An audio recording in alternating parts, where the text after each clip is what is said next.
Welcome to the DCTV News at Noon program. I'm Kelsey Kiesling. And I'm Kendra Cook. Dolores County Broadcasting Network is the producer of DCTV with support from the Southwest TV Translator Association. If you have a news topic or event you'd like to see covered, give us a call. The studio number is 677-4119. Today's show runs Thursday at noon and is uploaded to our YouTube channel and our DCTV News at Noon Facebook page to watch on demand. Today is October 4th, 2018, 10/4, and now the News at Noon. Reported by the Cortez Journal, a man found dead last week near the Durango Dog Park has been identified as Dawson W. Rideau, age 27, of Orlando, Florida. An autopsy was performed Wednesday in Durango. La Plata County Coroner Jan Smith ruled Rideau's death a suicide, she said. His body had been hanging from a tree almost at the top of the ridgeline for several weeks, said Durango Police Commander Ray Shoup. Reported in the Journal, photos Jim Imiaga. 6 of 8 Chinese-speaking defendants arrested in a Montezuma County raid August 28th for allegedly growing too many marijuana plants appeared Tuesday in front of District Court Judge Todd Plew for arraignment. Hao Chu, Danny To, Denning He, Yang Tang, Chen Bocheng, and Mai Luke are all out on bond and had legal representation during the proceedings. They each face a charge of cultivating more than 30 marijuana plants, a Class 3 felony. An interpreter from Denver, Rose Yan, was on speakerphone to translate the court proceedings into Cantonese for the defendants.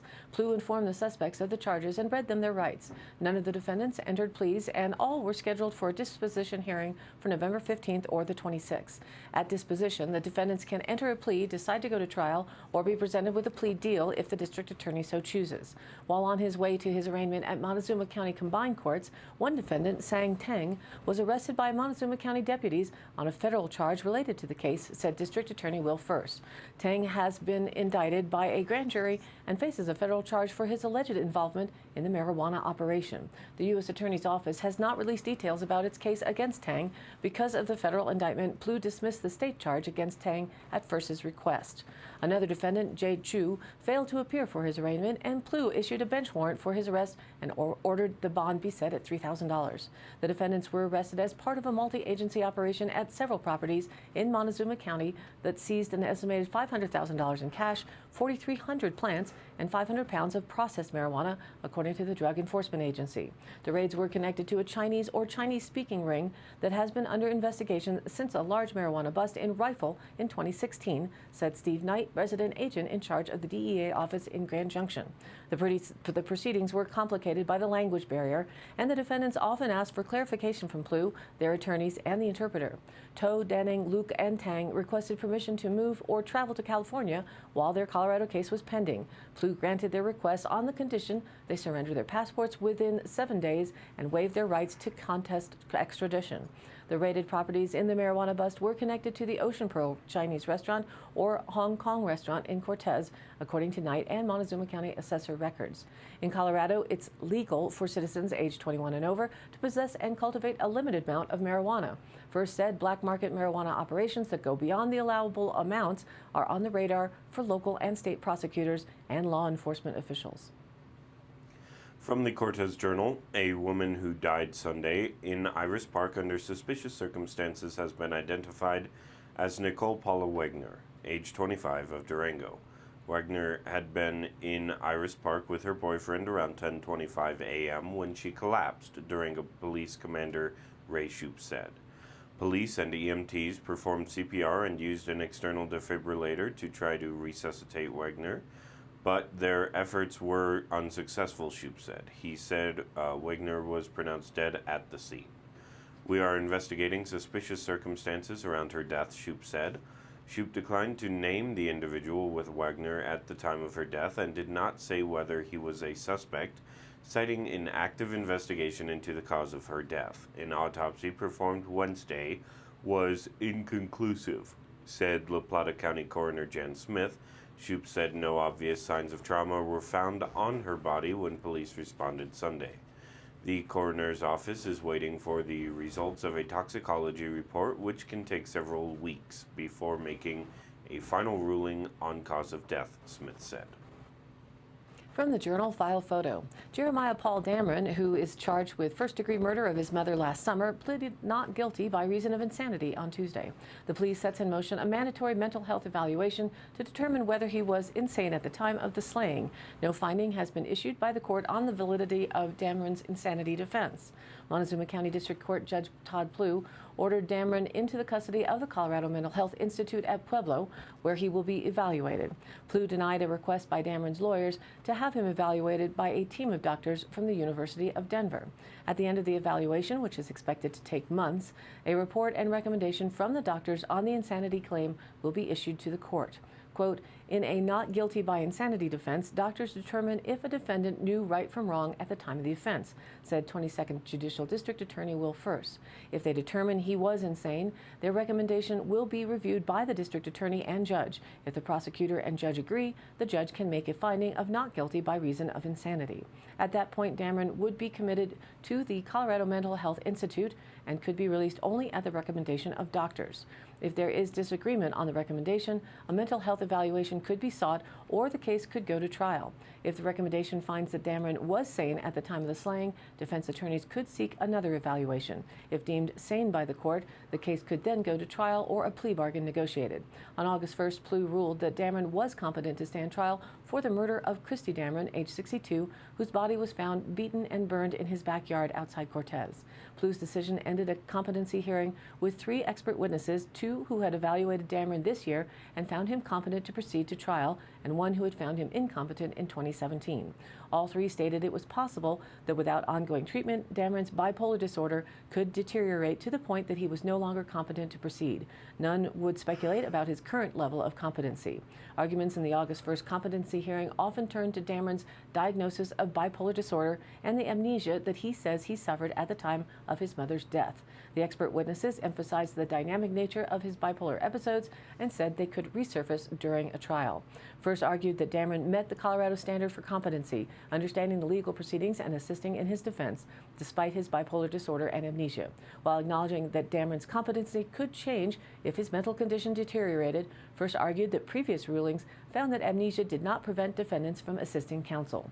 Defense attorney John Moran argued that Dameron's amnesia rendered him incompetent to proceed, in part because he could not recall the facts surrounding his mother's death.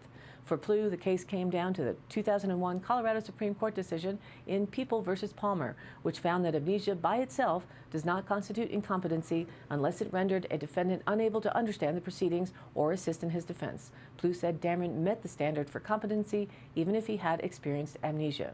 Dameron, now age 37, was arrested on North Sligo Street by Montezuma County Sheriff Steve Nowlin and 2 Cortez police officers July 20th, 2017. Nowlin said officers had responded to a report of a homicide at Dameron's mobile home in the 7,000 block of County Road 21.75 near County Road G. The body of Christy Dameron was found in his backyard that morning. Deputies confronted Dameron the night before the arrest in response to a report of domestic violence. Nowlin said deputies were able to remove Dameron's wife and son from the property. Dameron was charged with first-degree murder on July 28, 2017. The charge carries a minimum sentence of life in prison. Reported by the Durango Herald, drinking too much alcohol killed more than 3 million people in 2016, mostly men, the World Health Organization says. The UN Health Agency also warned that current policy responses are not sufficient to reverse trends predicting an increase in consumption over the next 10 years. In a new report Friday, the WHO said that about 237 million men and 46 million women faced alcohol problems, with the highest prevalence in Europe and the Americas. Europe has the highest global per capita alcohol consumption, even though it has already dropped by 10% since 2010. Around a third of alcohol-related deaths were a result of injuries, including car crashes and self-harm, while about 1 in 5 were due to either digestive disorders or cardiovascular diseases. Cancers, infectious diseases, mental disorders, and other health conditions were also to blame. The average daily consumption of alcohol by people who consume it is about 2 glasses of wine, a large bottle of beer, or 2 shots of spirits. Globally, about 2.3 billion people are current drinkers. The report, the third in a series after ones in 2010 and 2014, relies on information from 2016, the latest data available. WHO said the trends and projections point to an expected increase in global alcohol per capita consumption over the next decade, particularly in Southeast Asia and the Americas. And now let's take a look at the weather. The National Weather Map shows much of the U.S. under threat of rains and thunderstorms, with a small area of freezing rain at the Dakotas border and snow possible in Idaho. The southeast is mostly clear as the Pacific Northwest also catches a break from the rains. And the regional outlook shows a cold front will move through the region this morning and early afternoon, bringing some showers and thunderstorms to the area. Some gusty winds, heavy rain, and small hail will be possible with the passage of these storms.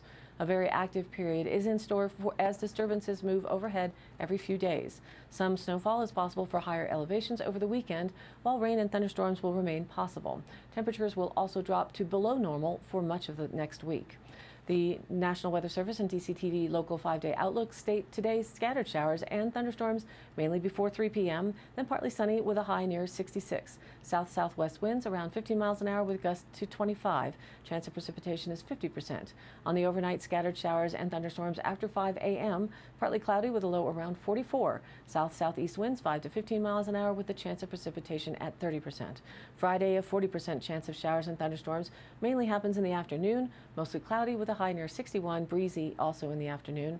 Friday night, a 20% chance of showers and thunderstorms before midnight, partly cloudy with a low around 43. Then Saturday, now a 40% chance of showers and thunderstorms in the afternoon, mostly cloudy with a high near 61. Light southerly winds in the afternoon. Saturday night, showers and thunderstorms continue, cloudy with a low around 44, and the chance of precipitation raises to 70%. Sunday morning, we have showers and thunderstorms, high near just about 52 for the day, so you'll feel those temps dropping over the next week. Chance of precipitation is 80% on Sunday. Sunday night, chance of showers and thunderstorms, mostly cloudy with a low down to 40. And into the holiday Monday, Columbus Day, a slight chance of showers lingers with thunderstorms also possible in the afternoon, mostly cloudy with a high near 51. Monday night, a slight chance of showers before midnight, mostly cloudy with a low around 39. And for now, the projection for Tuesday is mostly sunny with a high near 57. Tuesday night, partly cloudy with a low around 40. And more rain is coming down in and around Dove Creek this morning. So far, we're up to 0.65 inches since October 1st. Here's the view from the courthouse, some dark, ominous clouds, and sounds of thunder reported from Cedar Point to Cajon. Don't forget to send in your weather photos, dcbnnews@gmail.com, or post them on the Facebook group page, Dove Creek Local Weather Photos, to share what's happening in your neck of the woods, or plains, or canyons, or you get the idea. And now, back to the news. From the Durango Herald, a bone-strengthening drug given by IV every 18 months greatly lowered the risk of fracture in certain older women, a large study found. The results suggest these medicines might help more people than those who get them now and can be used less often too. Broken bones are a scourge of aging. A hip fracture can start a long decline that lands someone in a nursing home. The risk is most common in women after menopause. But who should use drugs called bisphosphonates is debatable. They're recommended for people with severely brittle bones called osteoporosis, but their value is less clear for millions of others with moderate bone loss. Yet, that's the group in whom 80% of fractures occur, and the new results suggest they also may benefit from treatment, said Dr. Ian Reid of the University of Auckland in New Zealand. He led the study, reported Monday at an American Society for Bone and Mineral Research meeting in Montreal and published by the New England Journal of Medicine. Estrogen keeps bones strong. They weaken after menopause when levels of that hormone drop. It often gets worse after 65, and women of that age are advised to have a bone mineral density scan, a low-dose X-ray to estimate bone strength. If osteoporosis is found, treatment usually is Fosamax, Boniva, or generic versions of these drugs, which help prevent bone from being lost faster than the body is able to renew it. Some people don't stick with the pills or endure digestive side effects, so the medicine also can be given by IV, usually once a year. However, concern about some rare side effects have limited their use, along with a lack of evidence that they might help before bone loss becomes severe. From the Dove Creek Press, reporting and photo by Tammy Barr. On September 17, 2018, the Board of County Commissioners for Dolores County took a field trip to Ansel Hall ruins near Cajon. BLM Manager of Canyons of the Ancients, Marietta Eaton, BLM Supervisory Archaeologist Vince McMillan, BLM Assistant Field Manager Joseph Manning, and BLM Law Enforcement Ranger Supervisor Tyler Faust were also all in attendance. Ansel Hall Ruins is a 40-acre site containing the ruins of what has been described as a once thriving village. Existing between 900 AD and 1150 AD, Ansel Hall Ruins used to be known as Cajon Ruin. The ruins were named after the landowner, Ansel Hall, who was also the first chief naturalist and chief forester of the National Park Service. He was a mentor to photographer Ansel Adams and formed the non-for-profit concessions organization Mesa Verde Company. Well hidden in the midst of trees and brush, even hiking around, one could easily be standing on a structure and not know it. Mounds of rock with centuries of wild plant growth covering them are actually collapsed structures. One such structure the commissioners visited was what is called a great house. Part of the structure still stands while the rest looks like a large pile of stones. The entire 40-acre site has about 35 collapsed structures.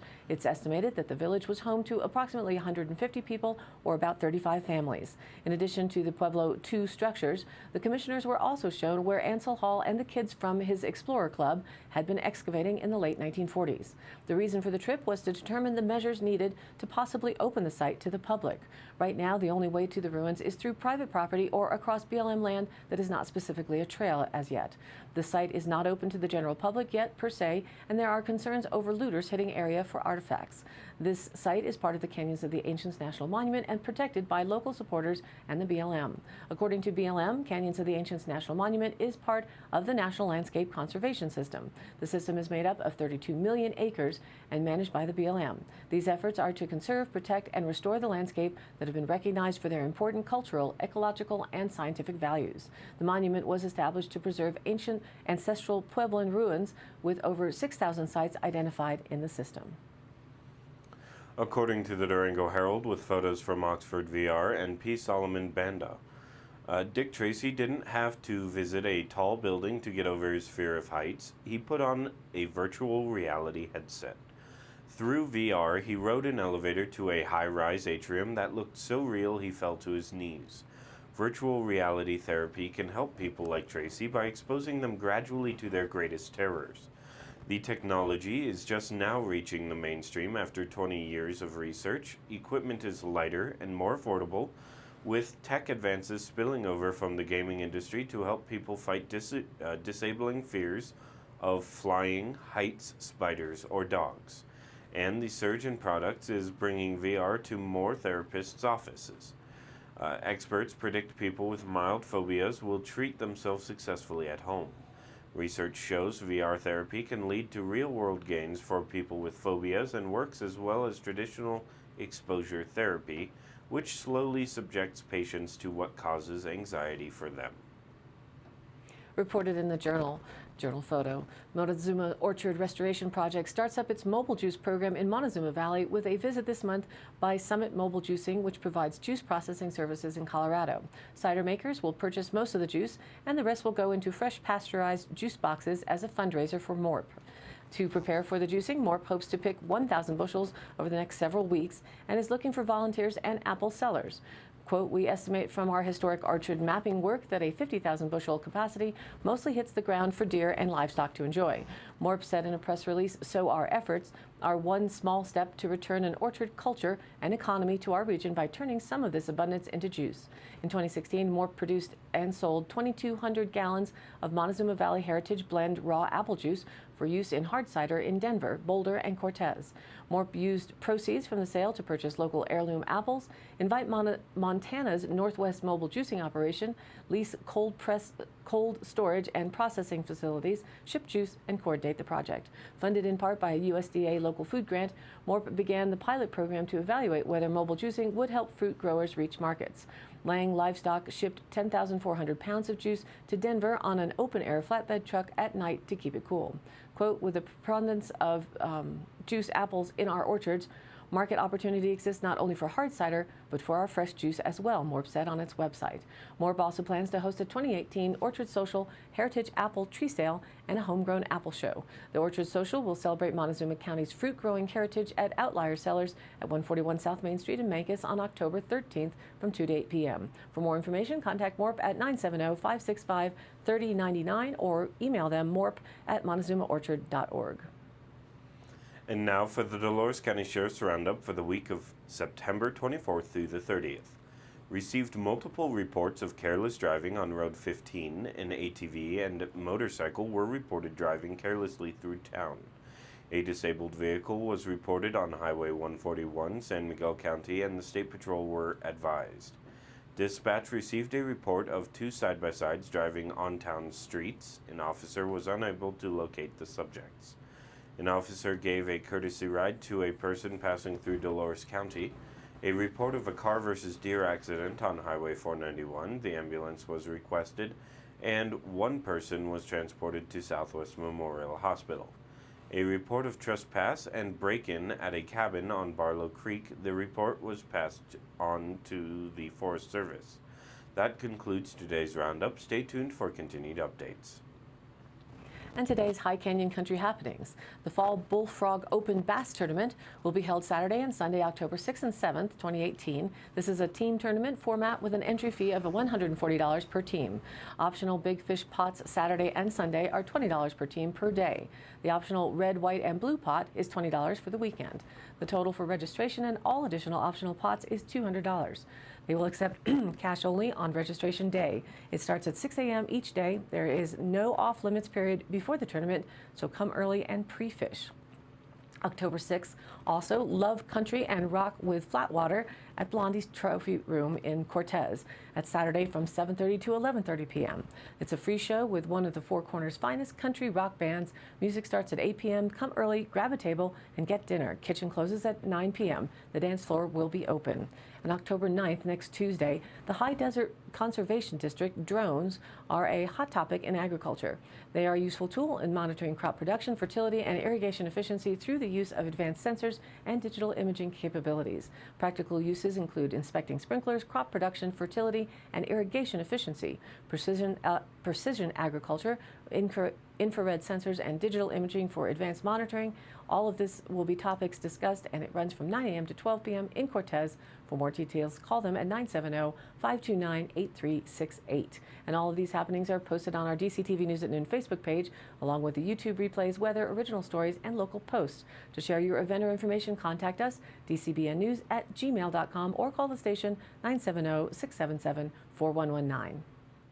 Thanks for tuning in. News at Noon airs at noon Monday through Thursday and then is available online on our YouTube channel and our DCTV News at Noon Facebook page on demand. Be sure to like us there on Facebook and join in on the news of our area, and of course, please share it with a friend. For Kendra Cook with DCTV and the News at Noon program out of Dove Creek, USA, I'm Kelsey Kiesling. Thanks for watching.